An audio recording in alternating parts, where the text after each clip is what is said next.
High সবাইকে, তো তোমরা সবাই কেমন আছো? তো আমি আর ছেলে বেরিয়ে গেছি ঘুরু ঘুরু করতে, কারণ আজকে আমার ছেলের সব বন্ধুর মারা সব ঘুরতে আছি। প্রথমে গেছিলাম ব্যাগের দোকানে, তারপর ওখান থেকে ফুচকা খেতে, সব ফুচকাটা মারা খেতে। তারপর ওখান থেকে চলে গেছিলাম পাঞ্জাব রেস্টুরেন্টে, কারণ প্রচণ্ড গরম ছিল আর ওদের কষ্ট হচ্ছিলো প্রচণ্ড।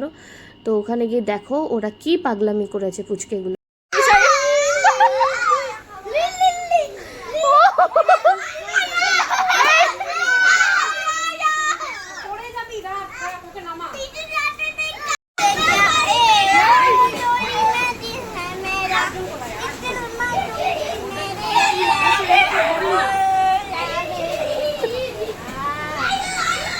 আর সত্যি কথা বলতে গেলে বাচ্চাগুলোর থেকেও আমরা বেশি আনন্দ করছি, সারাদিন বাড়িতে থাকি, ওরাও সারাদিন বাড়িতে থাকে, এইটুকুনি তো ওরা ডিজার্ভ করে, তাই না বলো?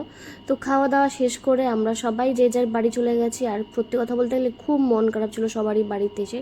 তো এটা ছোট্ট ভিডিও ভালো লাগলে প্লিজ লাইক অ্যান্ড সাবস্ক্রাইব করে দিও। বাই।